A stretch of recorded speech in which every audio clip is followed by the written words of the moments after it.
This finance report brought to you by Energy Australia. Join the largest carbon offsetting program of any energy retailer in Australia. Go neutral today. In a normal year, the numbers from NAB's annual profit would have investors leaping for joy.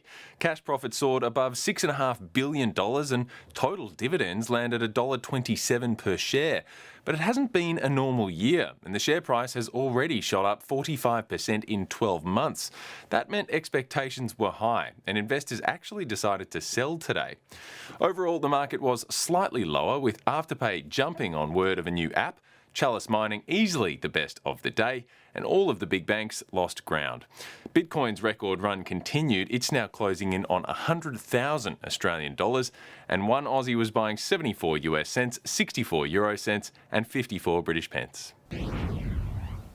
We saw some showers early this morning before the clouds cleared to a beautiful afternoon. It reached a top of 28 degrees in Penrith, 25 in Blacktown and Liverpool, 21 the top in Terry Hills, 25 in the city and 23 degrees in Cronulla.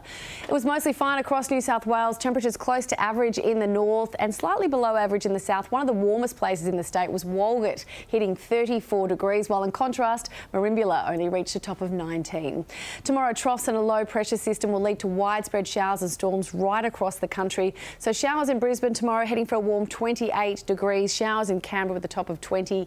Cool with showers in Melbourne. And after their wettest November day on record today, Perth will start to dry out tomorrow. Sunshine with a top of 23. Most of New South Wales will see rain tomorrow. The heaviest falls are expected around the central and northwest, as well as the Hunter, with up to 25 millimetres. But we could see heavier rain as a result of thunderstorms, with several flood watches in place. Northern New South Wales will be warm, heading for a top of 28 degrees in Newcastle and in Dubbo, 30 on the way for Narrabri, while southern New South Wales will see tops in the low to mid-20s, 22 on the way for Bega and Wollongong, and a strong wind warning is in place for a large part of the coast from Coffs Harbour all the way down to Eden.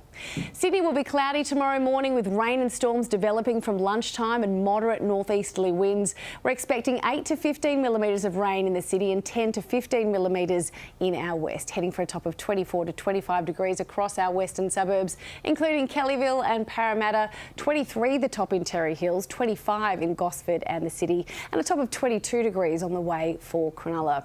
Let's take a look ahead, and more showers on Thursday and Friday, bringing another 14 to 30 millimetres of rain. It will start to ease off on Friday afternoon. At this stage, the weekend is looking mostly dry, tops of 22 to 23 degrees, and nights will start to cool down from a low of 18 tonight to 12 degrees by this time next week. In our west, we could see 18 to 35 millimetres of rain over Thursday and Friday, with tops of 20 to 24 degrees. Saturday and Sunday will be mostly fine, with tops of 21 to 22. Those nights ranging from 16 degrees down to 9 degrees, Pete. Amber, thank you. Layla is next with the current affair. That is 9 News for this Tuesday. I'm Peter Overton. I hope you have a good evening. From all of us, good night.